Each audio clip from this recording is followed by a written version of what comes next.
Bonjour à tous, on se retrouve aujourd'hui pour un nouveau tuto créatif et cette semaine je vais encore vous faire réaliser une carte.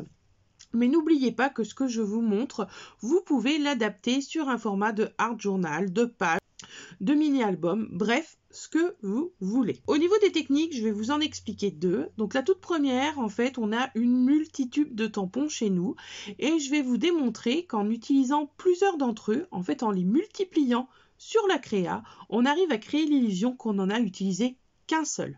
Donc aujourd'hui, 4 tampons vont m'aider à réaliser cette partie-là de la carte, c'est-à-dire le timbre oblitéré.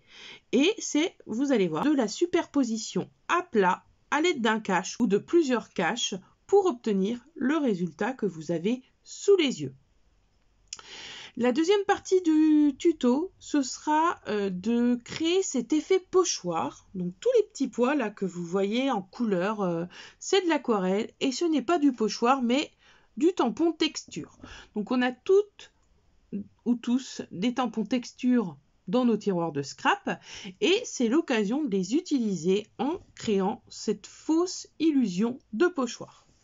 Allez, je vous fais pas attendre plus longtemps, je vous emmène de suite sur la table de scrap. C'est parti, on y va. Donc sur la table de scrap, on va déjà retrouver ma carte. Donc j'utilise des cartes toutes prêtes. Comme ça, je n'ai pas besoin de découper. Et je vais commencer en première partie à faire tous les tamponnages de ma carte. Donc on va commencer avec le moulin à vent que je vais venir tamponner à l'aide de ma Versafine noire. Ensuite, je vais venir tamponner mes bouts de scotch. Donc, j'ai un moyen, un petit, que je vais mettre de façon à faire penser que c'est l'adresse qui est écrite. Et je viendrai ensuite à la main écrire mon sentiment. Et là, donc, je vais passer à la première technique que je vais vous expliquer, le tamponnage avec 4 tampons pour faire illusion que j'en avais un seul d'utiliser. Donc première chose que je tamponne, ça va être la pièce de fond. Donc la pièce de fond, c'est mon modèle de timbre. Ensuite, je vais venir tamponner la partie oblitérée. Donc je vais commencer par le cachet. Je vais positionner mon cache de façon à ce qu'il protège totalement mon tamponnage timbre. Et je viens à l'aide de mon tampon oblitération tamponner. Après je vais en prendre un deuxième que je vais venir mettre en bas del timbre et même chose, je tamponne. Ça c'était pour la partie tamponnage de façon à faire croire que le timbre est tamponné. Maintenant on va venir créer l'intérieur du timbre. Donc on va venir tamponner une fleur. Donc là je vais utiliser 2 caches pour pouvoir le faire. Après, peut-être que vous, selon ce que vous allez choisir, vous aurez besoin de 1, 2, au maximum 3 caches.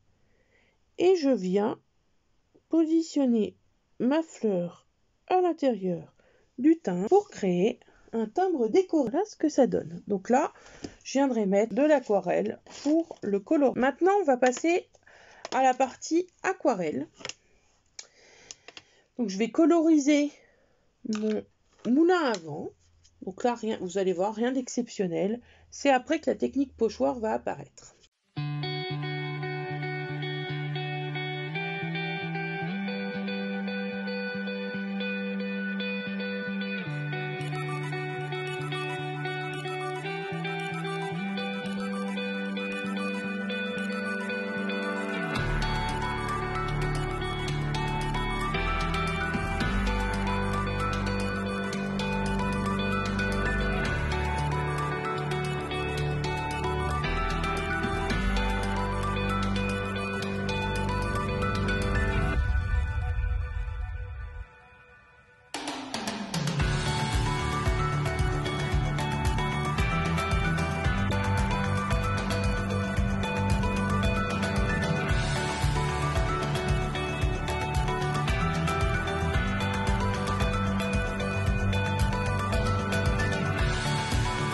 Donc maintenant, on va passer à cet effet pochoir sans pochoir. Donc là, il va falloir amener un petit peu d'eau sur la table de travail, amener du pigment jaune et on va venir ramasser avec notre tampon texturé le pigment de l'aquarelle.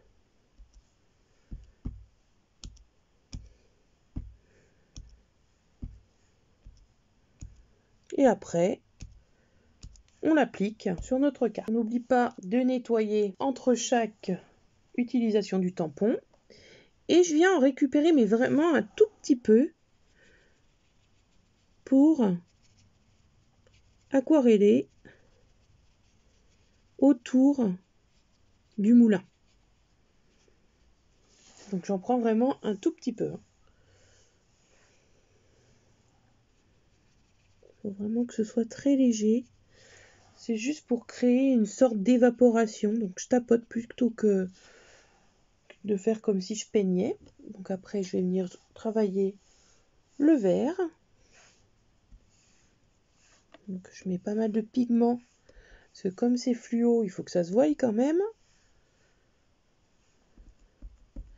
Donc vous voyez que mon tampon, j'hésite pas à le plier pour pouvoir travailler comme je le souhaite.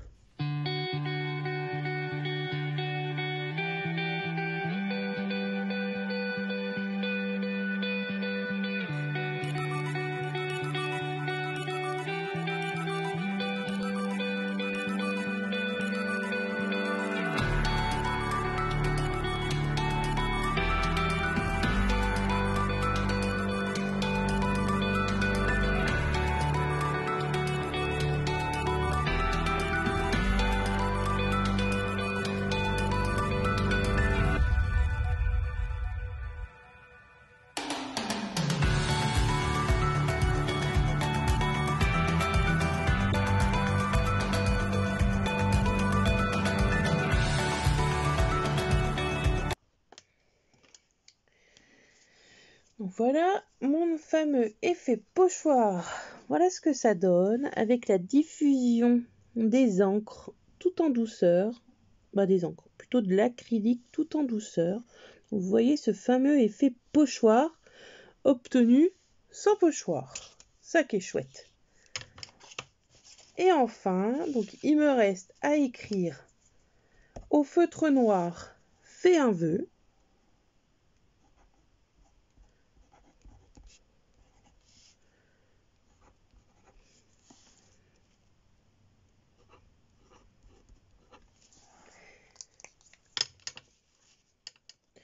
Je retourne ma carte et je viens appliquer un tampon où il y a écrit « Fais main ».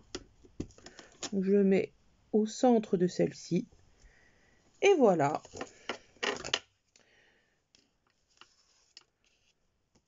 Ma carte est terminée. Sympa, non? Donc une carte, encore une fois, obtenue rapidement. Il va me rester à coloriser le pied de mon moulin à vent.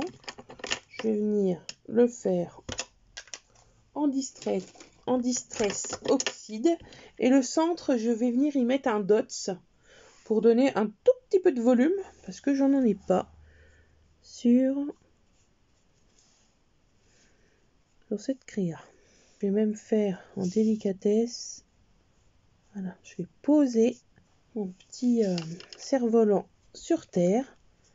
Donc avec du gris et du bleu et du vert, je vais venir créer un effet d'herbe. Donc au centre, je vais venir mettre un dots. Le petit dots qui va terminer ma créa. Et voilà une petite carte rapide à faire et qui fait tout son effet. Ce tuto est à présent terminé. J'espère que les deux techniques vous aura plu. Je vous invite à les réaliser dans n'importe quelle façon de scraper. J'espère que vous prendrez autant de plaisir que moi je peux le faire lorsque je vous explique. Je vous rappelle que si ce n'est déjà fait, vous pouvez vous abonner. Vous pouvez activer la petite cloche pour ne pas manquer les futures vidéos. Un petit j'aime, un petit commentaire, ça fait toujours plaisir. Et il ne me reste plus qu'à vous souhaiter de très belles créations et à vous dire à très bientôt. Ciao ciao!